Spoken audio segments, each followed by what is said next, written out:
Good morning, everyone. I'm Susan Brooks. I represent Indiana's 5th Congressional District. Before I came to Congress in 2013, I'd spent about 22 years in the criminal justice system. First as a criminal defense attorney, representing people often afflicted with drug addiction. Then as a U.S. attorney, prosecuting drug traffickers in Indiana. But I will tell you, after I came to Congress, I became much more engaged in the drug addiction and the substance abuse problems facing our country. Because you may not realize, but 78 Americans lose their lives every day to an overdose. 78 Americans. That's almost 15 people on a regular basis every hour lose their lives. I'm going to talk to you about one of those lives today, because she drives me. She's part of the reason why myself and so many members in the House are focused on this horrible epidemic facing the country. Justin Phillips, a mom in Indianapolis, lost her son to an opioid overdose. He had been a high school senior at 18 years old, football player, great young guy. He got hooked on heroin. By age 20, he had lost his life. This is after he'd been in treatment, recovery. She stood by him. She worked with him, but he lost his life to a heroin overdose at age 20. So she started an organization called Overdose Lifeline because she said she needed to do it until the dying stops. And the dying is happening every hour, every day, all across this country. So she started an organization, Overdose Lifeline, that focuses on raising funds for naloxone treatment for first responders. It's Police Week later this week, and our first responders day in and day out are saving lives in our neighborhoods, in our communities, and at our families' homes. I'm really pleased that the House is taking up more than a dozen bills, focused because so many members of Congress feel so strongly about this. I'm proud to be leading a bill, H.R. 4641, which talks about trying to change the culture in this country of the prescribing practices. Because 80% of those dying of heroin started with a pain prescription addiction. And so my bill is about a task force bringing together patients, treatment providers, prescribers, and the federal agencies involved with the prescription problem facing the country. And to bring to Congress the best practices. How do we change the culture of the prescribers in this country? We've got to get people off of the pain meds so then those people will not turn to heroin, and that will eventually save lives. Everyone's had a lot of great ideas. We're going to bring a lot of proposals to the House floor from members all across the country. These are very bipartisan bills. This is something that affects so many lives. We're doing it for Justin. We're doing it for her young son, Aaron Sims. And with that, I'd like to turn it over to Representative Dold from Illinois. Thanks, Susan.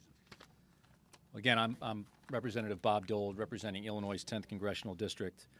And in the suburbs of Chicago, the area that I represent, we're losing one person every 3 days in the collar counties. We lose one every day in Cook County. And this is an epidemic. But today I want to talk about one in particular. His name's Alex LaLiberte. And here with me today are Alex's father, Gary, his mother, Jody, and his sister, Chelsea. Alex was an all-American kid. He grew up in Buffalo Grove, went to Stevenson High School, which was a great school in the 10th Congressional District. He played sports, got good grades, had lots of friends, and went off to college. What happened there, though, is that something mysterious happened. Alex would check himself into a hospital. He was sick. His parents didn't know what was going on. His teachers didn't know what was happening. But actually, what was going on is Alex was withdrawing. He was in withdrawals for prescription drugs. He would get better. He would get out. He would repeat the cycle over and over again. And this happened until Alex's sophomore year.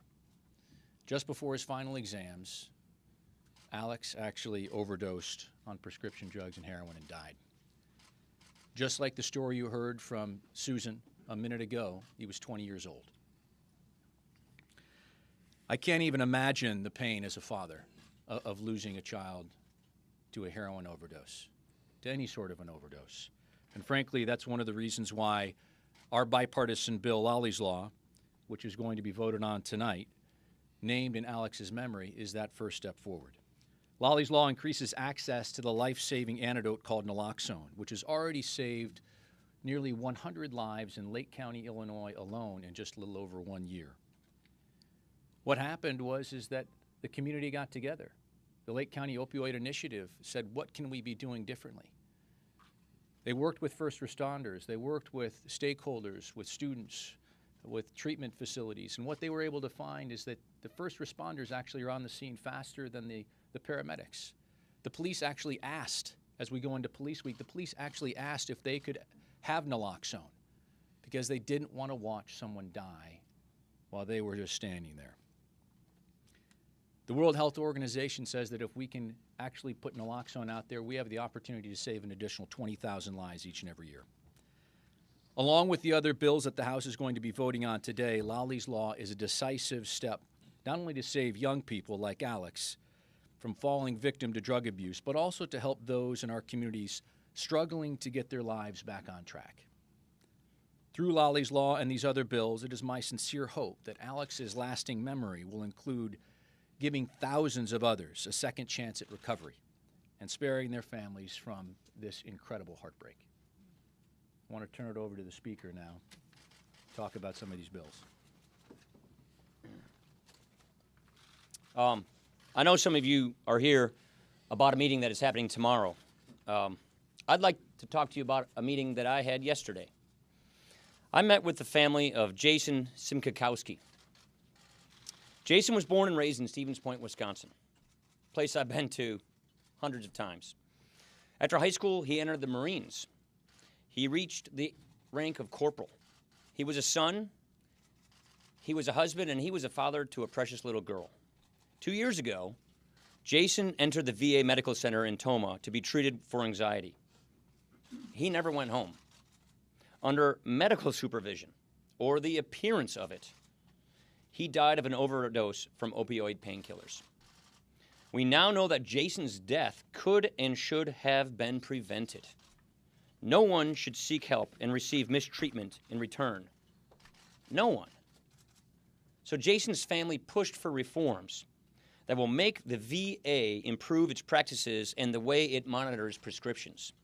Yesterday, the Promise Act passed the House. Jason's family was there in the gallery to watch it. It is one of 18 initiatives that we are acting on to address the opioid epidemic that is sweeping across this country. You just heard about 2 others. Many states have taken action. But this threat also requires a national response. So whether it is protecting infants, whether it is stopping kingpins or pushers, or making better use of data, we are going to take all of these ideas, pass them through the House, go into a conference committee with the Senate, and we intend to put a bill on the President's desk fast. This is not just about process. This is not just about legislation. This is about saving people's lives. It is about honoring those who were taken too soon. It is about honoring those who want a second chance, who need and deserve a second chance. And it's also about protecting the next generation. Those of us who are raising that next generation care so deeply about this. That is what this week is about.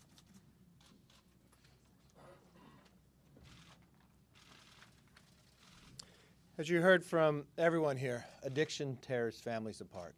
It doesn't matter what neighborhood you're in, doesn't matter your age, doesn't matter the color of your skin. It's reaching every single district. I want to give some special thanks here to Congressman Bob Dole, Congresswoman Susan Brooks. They never gave up. And they worked together. They worked in a bipartisan manner. When you talk about and listen to what the bills are going to be on the floor this week, there will be 18 of them, dealing from every aspect of this challenge that we have in America. I want to thank the Senate. The Senate has worked hard on this as well. We expanded in the areas that the Senate did not. We streamlined with the Sensenbrenner bill and actually provided more money. It has reached every place, and it's an epidemic. But what the Speaker just talked about, there's a certain area that's grown more than anywhere else, and that's our veterans. They've been overprescribed. They're coming back with PTSD. This will deal with it. So when we leave the floor this week, this is a place that all of America can be proud. That we're finding solutions in a bipartisan manner and dealing with it in the right approach.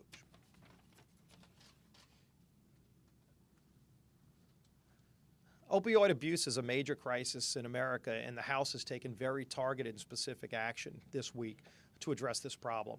And we're going to merge together with the Senate's work so that we can finally get a bill to the President's desk that targets this problem. As you heard from some of the authors of the legislation we're bringing forward, Susan Brooks and Bob Dole, have really specific legislation to go after areas of this problem. There are a number of other bills, too. I'd like to mention Larry Bouchon. Dr. Bouchon brought a bill forward this week that's going to make it easier for people to get treatment from opioid abuse. We know that 44 people die every single day from opioid abuse in America. And then when you look at how it's a gateway to deeper problems, 80% of all heroin users started off abusing prescription painkillers.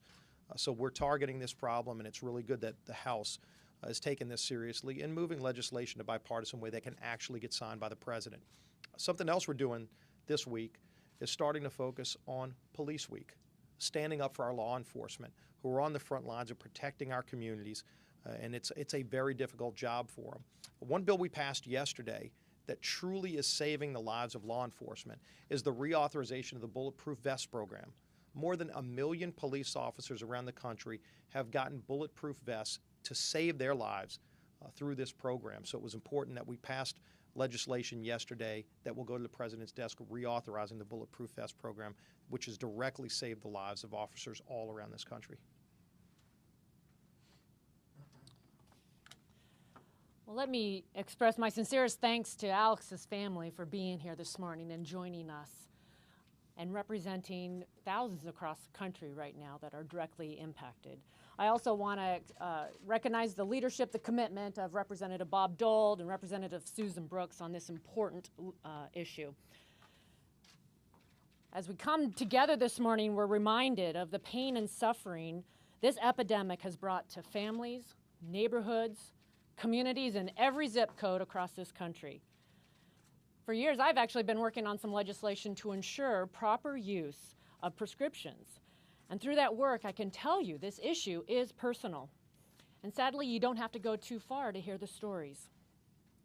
Last week, I visited a pharmacy in Spokane, and it's right next door to a high school that is facing unprecedented opioid abuse and overdoses. And they're doing everything they can to combat it. It's heartbreaking. As I spent time talking to the individuals gathered, I couldn't help but think of the words of addiction survivor Nick Jacob. He recently shared with everyone in this room, survivors aren't bad people trying to be good. They're sick people trying to get well. No one can fight this battle alone, nor should they. The bills that we will pass this week will increase our understanding about the crisis, promote innovative care, and work together to combat the stigma against those seeking help. At the end of the day, we're in this together. These are our communities, our hometowns. As their voices in the House of Representatives, we are committed to working together with the local leaders to find the best solutions to end this epidemic, restore America's promise and confidence in their futures. Anybody have any questions? Manu. Thank you. You pled repeatedly for party unity headed into the fall. A lot of Republican senators and House members say by your decision to withhold your endorsement of Donald Trump actually makes it harder for the party to unite. Are you concerned that by not endorsing Trump, the party's going to have a difficult time? No, I think actually what we're trying to do is be as constructive as possible to have a real unification. Look, I said this the other day. To pretend we're unified as a party after coming through a very bruising primary, which just ended like a week ago, to pretend we're unified without actually unifying, then we go into the fall at half strength. This election's too important to go into an election at half strength. That means we need a real unification of our party, which, look, after a tough primary, that's going to take some effort. We are committed to putting that effort in. I want to be a part of that unifying process so that we're at full strength this fall so that we can win this election. We cannot afford to lose this election to Hillary Clinton, to pack the Supreme Court, to keep the liberal Obama agenda going. We have to be at full strength so that we can win this election, and that is why we have to go through the actual effort and process of unifying. Mr. Speaker. Hallie from NBC, by the way. You've been very vocal in your differences on policy with Donald Trump. So what is it that you need to hear from him at some point to fully endorse him? And is there a situation in which you can? Look, I think these are conversations we're going to have. I don't really know him. I met him once in person in 2012. We had a very good conversation in March on the phone. We just need to get to know each other. And we, as a leadership team, are enjoying the fact that we have a chance to meet with him. So I'd rather have a conversation in person than through the media. No offense. What is the policy decision a concern for you? Look, this is a big tent party. There is plenty of room for different policy disputes in this party. We come from different wings of the party. The goal here is to unify the various wings of the party around common principles so we can go forward unified. Wong. Speaker, you spoke with Ben Carson, the top Trump supporter, last night. What was Mr. Carson's message to you ahead of this meeting with Donald Trump? First of all, Ben Carson's a great guy. And Ben Carson is just trying to provide a constructive role to help. He wants to be a force to help all the various wings of the Republican Party and the conservative movement to come together, and he's trying to play that constructive role. Sorry. Out of the meeting tomorrow, can there be merged messages, or can there be, do you see a possibility of two separate messages, a congressional GOP message and a nominee's message? Look, we've got a process. We're just getting started. So the last thing I'm going to do is say exactly what the end of this process is going to be when we're just beginning this process. The point I'll just make one more time is I really believe that if we're going to be successful this fall, we have to unify our party. We have to go forward with a positive message that Americans see that we have solutions to their problems. When 7 out of 10 Americans don't like the path that this country is on, and Hillary Clinton is basically promising to keep going down the same path, we have an obligation to merge and to unify around our common principles to offer this country a choice, a better way forward, and that's going to take some party unification to do that. We just finished probably one of the most grueling primaries in modern history. It's going to take some work, and that's the kind of work we're dedicated to doing. Thank you.